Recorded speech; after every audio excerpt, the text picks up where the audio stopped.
Salut les papas séparés, ici Greg du blog papadivorcé.com et de la chaîne YouTube des papas divorcés. Aujourd'hui, on va parler de réactiver ses rêves et pourquoi c'est important de le faire après la séparation, et on verra aussi comment vous pouvez faire en sorte de réactiver ces rêves que vous avez peut-être mis de côté et qu'il est maintenant temps de reprendre en main, si je puis dire. Mais avant d'aller plus loin dans cette vidéo, je vous invite à vous abonner à la chaîne, à rejoindre des centaines de papas séparés en cliquant sur le petit bouton quelque part par là en bas sur votre droite. Voilà, maintenant que c'est fait, je vais vous parler de réactiver vos rêves. Alors il est important, c'est de prendre en compte la réalité au moment de la séparation. Peut-être que vous avez tout simplement laissé de côté, enfui, mis sous le tapis vos rêves parce que vous avez décidé de mettre la priorité au niveau de votre famille, au niveau de votre couple. Et il n'y a jamais personne qui pourra, bien entendu, vous le reprocher, mais il y a des tas de raisons qui font que, suite à la vie que vous avez eue, les choix que vous avez faits, vous avez laissé vos passions, vos rêves mourir petit à petit. Vous les avez peut-être même tout simplement oubliés. Et quelque part, quand on met ses rêves ou ses passions de côté comme ça, c'est un petit peu comme si on mourait à petit feu. C'est un peu comme une mort à soi-même. Et il va être important de reprendre les choses en main tout simplement. Voilà. Et cette réalité, à un moment donné, après la séparation, elle vous rattrape parce que vous vous retrouvez à passer beaucoup plus de temps tout seul, et le risque dans ces moments-là, c'est de se laisser aller dans l'ennui, de se laisser aller à tout le temps être envahi par des mauvaises pensées, voilà, une spirale un peu négative. Voilà, et c'est encore plus vrai si vous vivez vraiment l'enfer, si vous avez une procédure de séparation, de divorce qui est longue, où il y a des coups bas, où il y a plein de choses qui viennent vous miner le moral. Voilà, et c'est pour ça que c'est vraiment important de se projeter et de réactiver ses rêves. Et ce qui est peut-être encore plus important, c'est que vous devez comprendre que cette période où vous vous êtes mis de côté, vous êtes mis un petit peu en retrait, elle est tout simplement terminée. Avec la séparation, vous allez avoir cette opportunité de reprendre en main les choses, de remettre des priorités dans le bon ordre dans votre vie et réactiver ses rêves, ses passions. C'est vraiment une étape cruciale pour surmonter un peu les difficultés. Vous entrez en quelque sorte dans une nouvelle saison, dans un nouveau cycle de votre vie, et donc moi je vous invite à rentrer dans ce nouveau printemps de votre vie, voilà, en faisant cette première étape, cette première décision importante qui est de réactiver vos rêves. Et réactiver ces rêves, je vous le dis, c'est un choix que vous devez faire. Ça commence par une prise de conscience. Et après, c'est une décision qu'il faut prendre. Oui, je veux réactiver mes rêves. Alors, vous êtes peut-être en train de me dire, oui, t'es bien gentil, Greg, mais moi, je ne sais pas du tout comment faire. Voilà, c'est compliqué. Je ne sais même plus si j'ai des rêves. Et moi, je comprends bien ça. C'est pas quelque chose de simple. Et c'est pour ça que je vais vous partager une méthode assez simple pour faire ressurgir les rêves qui étaient les vôtres et qui ont été enfuis, que vous avez peut-être tout simplement fini par oublier au fil du temps. Voilà, c'est un processus qui est pas simple, mais avec ces quelques petites astuces que je vais vous partager, vous allez voir, vous allez pouvoir repartir de l'avant et aller rechercher au fond de vous-même, faire ressurgir vos envies. Et cette méthode que je vais vous décrire, elle consiste tout simplement à se poser 3 questions.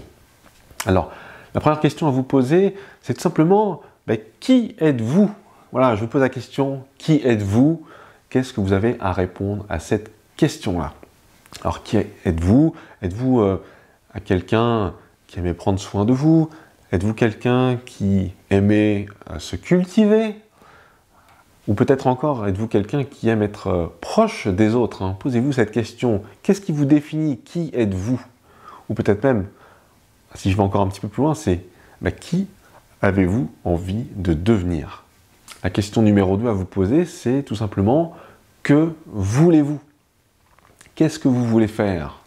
Est-ce que vous voulez peut-être démarrer, reprendre une activité que vous aviez laissée de côté, ou peut-être explorer des nouveaux champs, des nouvelles choses qui vous sont passées par l'esprit à un moment donné, et que vous vous êtes dit, bon, c'est complètement farfelu, c'est peut-être le moment d'aller explorer de nouvelles voies, de tenter des nouvelles choses, des choses complètement nouvelles. Et enfin, la troisième question que vous devez vous poser, c'est quel projet avez-vous?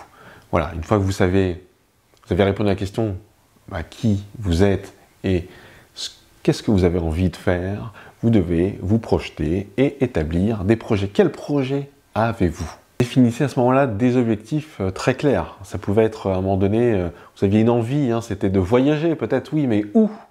Comment? Avec qui? Voilà, définissez cette liste d'objectifs qui sont clairs, que vous allez pouvoir tout simplement avoir en face des yeux et à un moment donné cocher des lignes en disant ça c'est fait, voilà, et avancer vers l'accomplissement tout simplement de votre projet.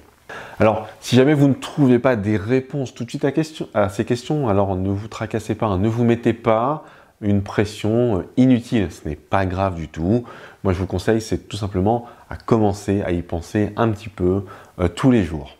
En y pensant un petit peu tous les jours, vous allez tout simplement activer votre créativité, vous allez commencer à faire turbiner votre cerveau, vous allez avoir des idées, et ça ne vient pas tout de suite, pas de panique, vous n'êtes pas une anomalie, non, laissez le temps à votre esprit, à votre créativité de s'exprimer, vous allez retrouver ses envies et vous allez pouvoir faire le tri et avancer vers des choses qui vont vraiment vous tenir à cœur.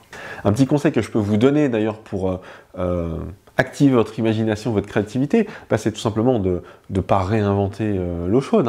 Vous pouvez tout simplement vous inspirer de vos proches, de vos amis. Vous pouvez les questionner sur ces mêmes questions. Demandez-leur ce qui les occupe. Et peut-être, et moi je vous conseille d'ailleurs d'aller chercher un partenaire, de vous greffer à quelqu'un qui fait déjà une activité. Je ne sais pas, moi ça peut être un voisin qui va courir le samedi matin, ou un collègue de travail qui va, je sais pas, à la salle de sport entre midi et 2, quelques fois pendant la semaine. Donc allez-y, greffez-vous sur ces activités-là. Vous connaissez peut-être aussi quelqu'un qui fait des sorties culturelles les week-ends et qui est peut-être seul et que vous pouvez peut-être accompagner au musée, à des expositions. Voilà, regardez autour de vous, inspirez-vous de ce que les gens font autour de vous. Et si je devais résumer ce processus par une seule question que vous devriez vous poser, c'est qu'avez-vous éteint dans votre vie et qui vaudrait le coup que ce soit rallumé? Qu'avez-vous éteint dans votre vie? Alors pour vous donner un petit exemple, moi suite à ma séparation, j'ai décidé d'explorer quelque chose de nouveau qui était la photographie.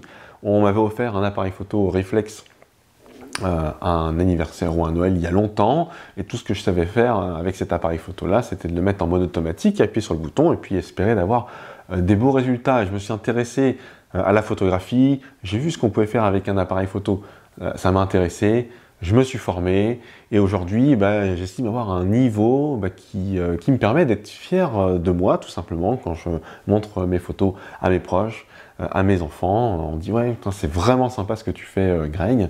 D'ailleurs je vous affiche quelques petits clichés pour vous montrer un petit peu ce qu'on peut faire avec un appareil photo. Voilà, ça peut être donc une activité créative comme celle-là, si vous avez un appareil photo. Moi je vous invite vraiment, je vous encourage vraiment à creuser la photographie, c'est vraiment quelque chose de formidable.